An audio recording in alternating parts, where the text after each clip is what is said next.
You've tuned into Unpause Your Life with Dr. Callie Estes.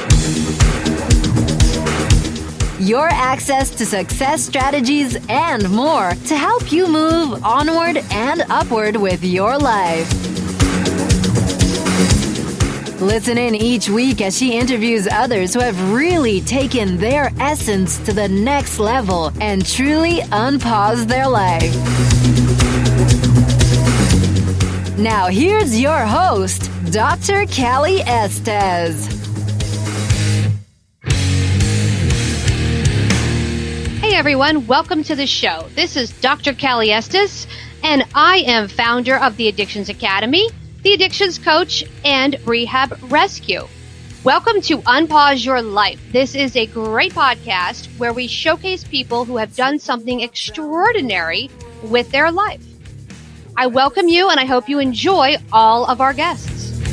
On my way, found a reason to wake up another day. You are listening to Unpause Your Life with Dr. Callie Estes, the Addictions Coach and the Addictions Academy.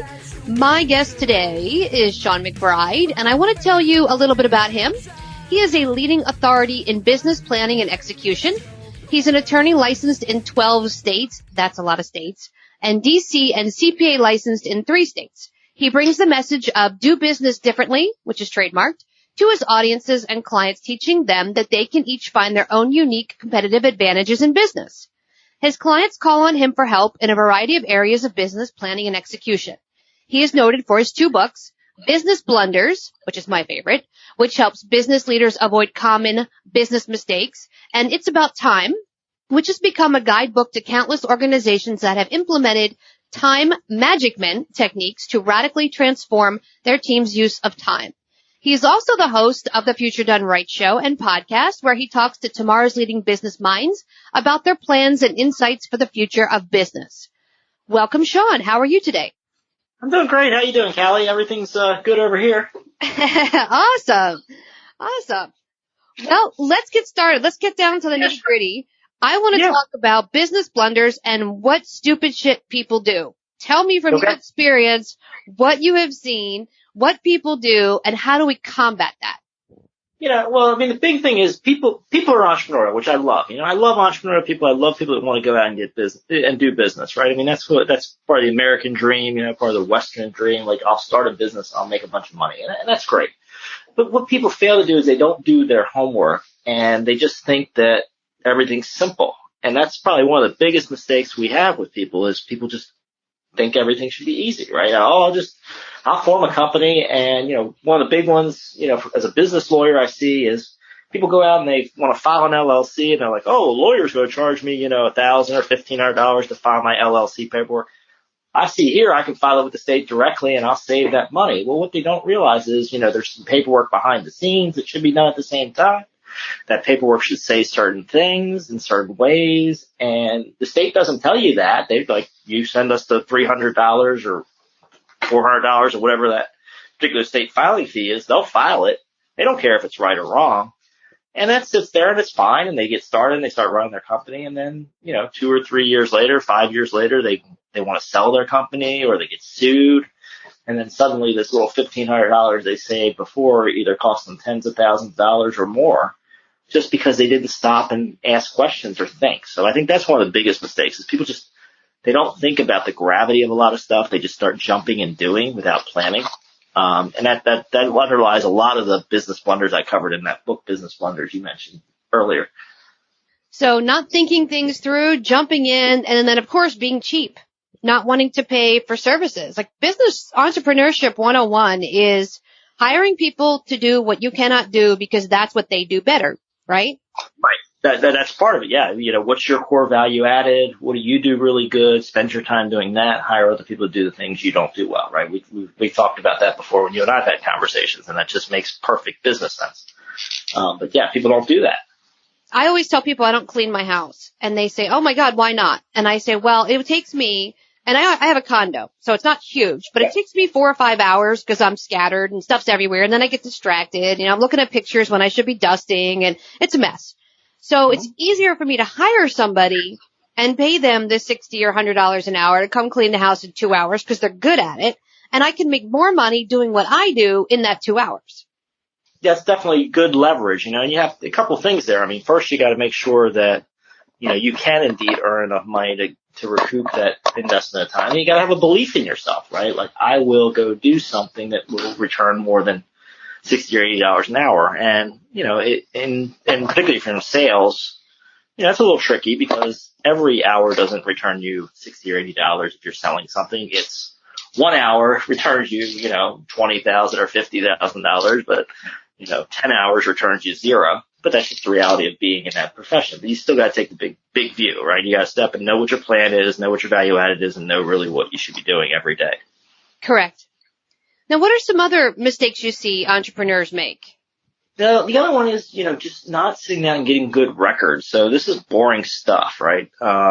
We talk some about not doing the formation right, not doing the planning of the formation. The other big one is just not keeping records, right? So as entrepreneurs, somebody once told me an entrepreneur loves to do something once and never do it again. And I think there's a lot of entrepreneurs in that mindset, right? Yeah, you're laughing. I think it resonates with you. It certainly resonates with me, right? I don't want to do anything repetitive, right? If it's interesting, challenging, if it's a new puzzle, I'm interested, right? Custom for this client, custom for that client, that's cool. But tell me to do the same thing over and over again, day in and day out. I want to avoid that if I can, right? So that's part of being an entrepreneur. And one of the things that in a business you often have to do again and again and again is keep records, right? You need to document that you signed a new customer up. You can put their contract in the file. You need to document your sales. You got to record your receipts. And entrepreneurs just hate doing this stuff generally. Yes. Solve it for me, Shawn. Solve it, because I am the same way. I get a receipt and I stick it in a basket.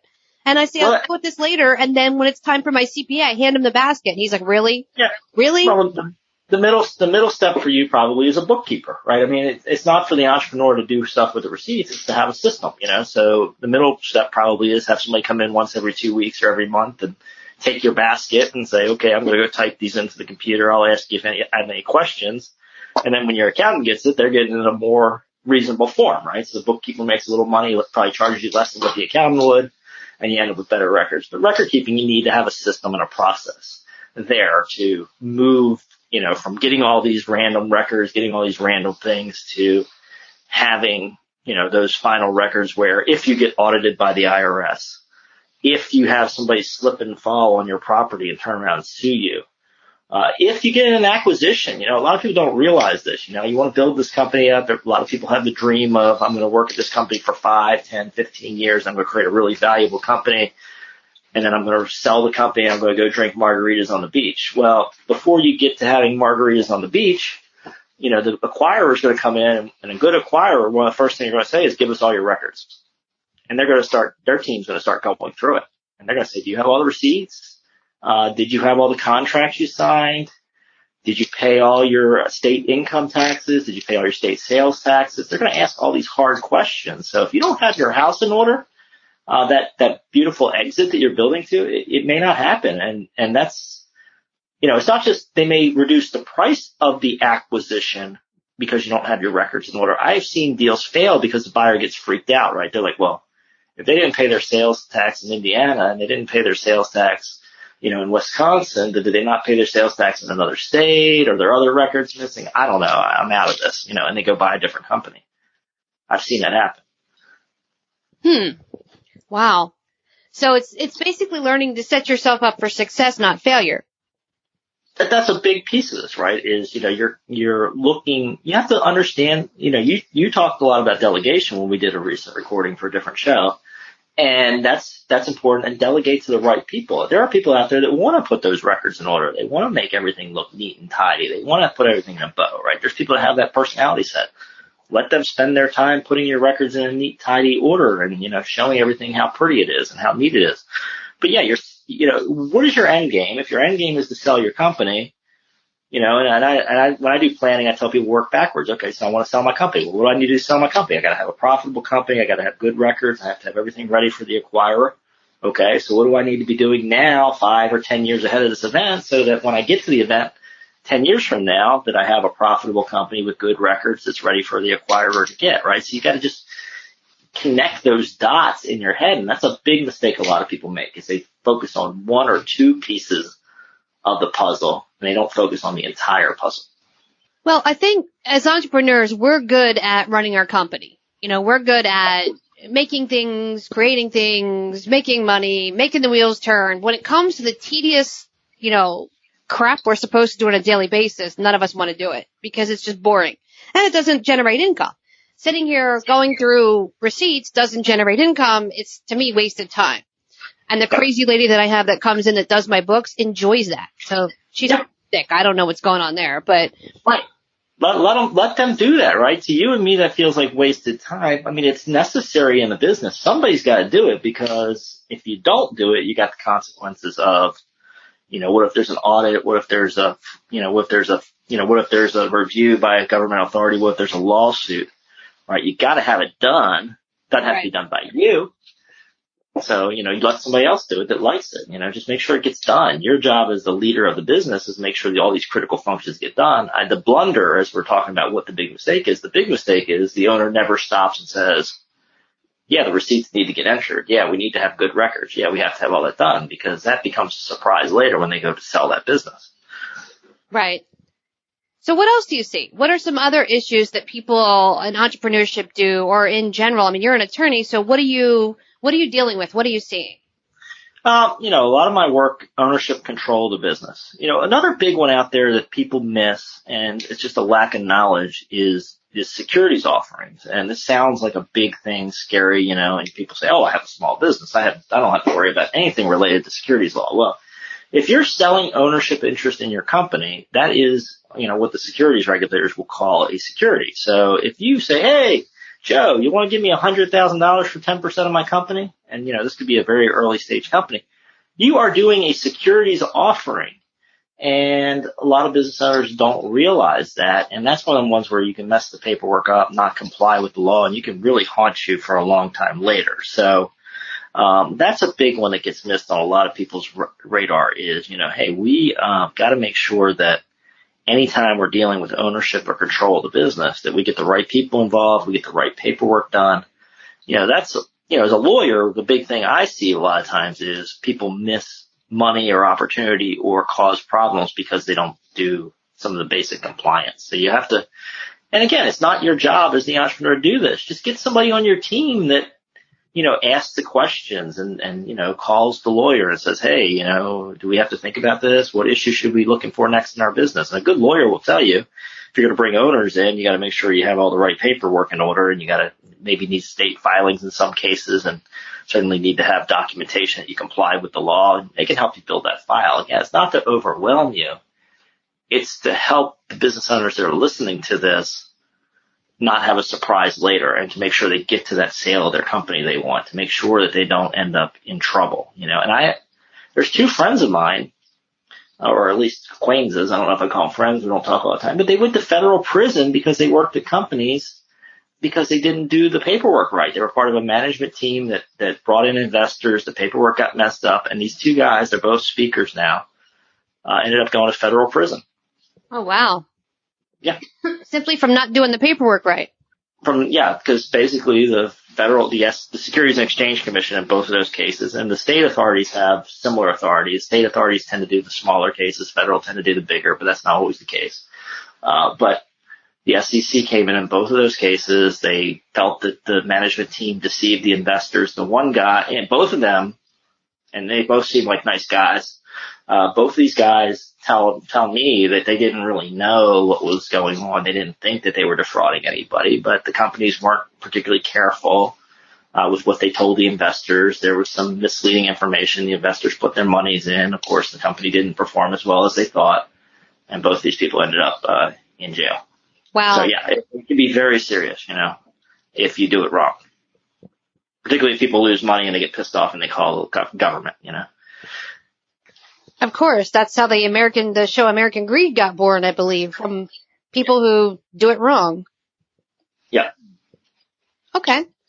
Well, what advice would you give our listeners who are listening? We have a lot of budding entrepreneurs and a lot of people that, you know, do work for themselves or managers of companies. How do they protect themselves and make sure they're doing the right thing where do they gather this information from? Like where can you go to learn? I don't want to say how to be an entrepreneur, but where can you go to learn these are the things I need to do correctly? Yeah, well, I mean, I'll plug my own book. There you go. Get a copy of Business Blunders. It's available on Amazon. You'll see, our Shawn McBride Business Blunders. It's got a blue cover, but I tell people that's a checklist. It's a 10-point checklist of what was the most common mistakes I saw. This is stuff that people just kept coming to my office. They wouldn't hire my law firm, and then they would come and there would be a problem, and we would go back and we'd say that. So there's your 10-point checklist right there. Is get a copy of Business Blunders. Also, get a good team around you. You talked about team. Get some outside advisors that really know the game that are good. So a good accountant, a good lawyer, a good mentor. Somebody that's built the business before you. These types of people, if you're sharing the information with them, they'll help issue spot. I love for small businesses, and I don't think this is used enough. Is get like a board of directors. Get some other business people that you talk to regularly about your business. And they don't even have to be an official board of directors. They don't have to have voting authority if it's a family business or whatever. But get 2 or 3 other business owners that you meet with regularly. You show them your financials. You tell them what you're doing in your business. You tell them what's happening. Because then you're collecting your experience, right? They may start seeing things that you aren't seeing. They may have ideas that you don't have. And those types of things may lead to you spotting these issues before they happen. Awesome. That's great advice. And how can our listeners find you? Where are you located? All right. So the best, McBrideAttorneys.com is my website for my law firm, so that you'll find blogs and articles and things like that. And if you go to PlanningDoneRight.com, that's my business strategy organization. There you'll find a lot more diverse information about how you build a business plan, what is your strategy, how do you execute your strategy. Also a lot of material there about what we see for the future of business and what you should be doing now to prepare for that. So check out McBrideAttorneys.com or PlanningDoneRight.com. Both of them will get you pointed with some great resources that'll help you. You're probably going to get an influx of all of my students, because the question they always ask me is, what do I do now that I'm trained? How do I set up my LLC? Where do I get insurance? Who do I call? How do I build a website? What do I do? Yeah. Would love to talk to them, and also LinkedIn, if you follow LinkedIn, you'll see some videos and articles there. But yeah, call me and, we can see what we can do to work together. But, you just want to get a good team around you. And that's the first step is, I think if you're sitting there and you're going into something you don't know, obviously working with you, getting some coaching and advice, the next step after that is start building a team around you.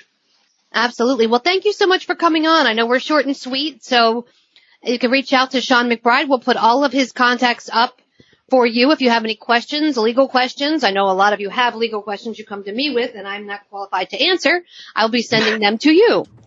Fantastic. I'll be glad to chat with them. So I look forward to it. Awesome. Thank you so much for coming on. And this is Unpause Your Life.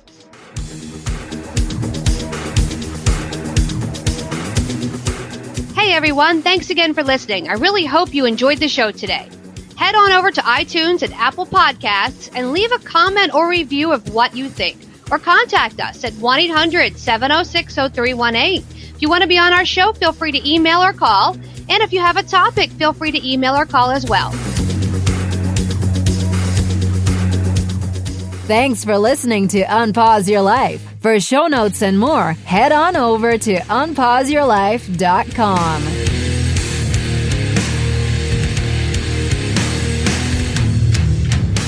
Big shout out to recoveryinnovators.com for help producing this show. Thank you, guys. I took a walk down the long road where they said that I shouldn't go. On my way found a reason to wake up another day.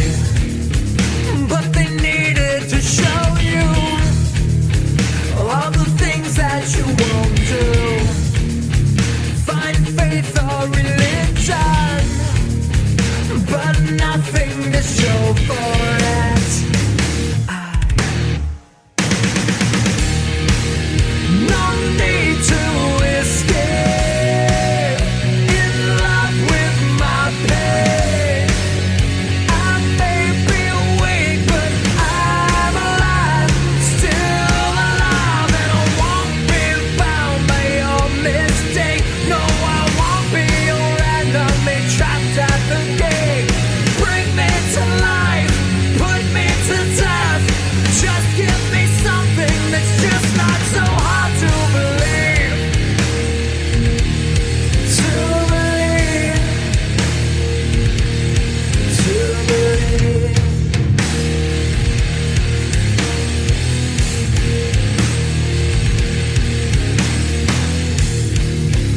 Took a walk down the dark road where they said that I shouldn't go.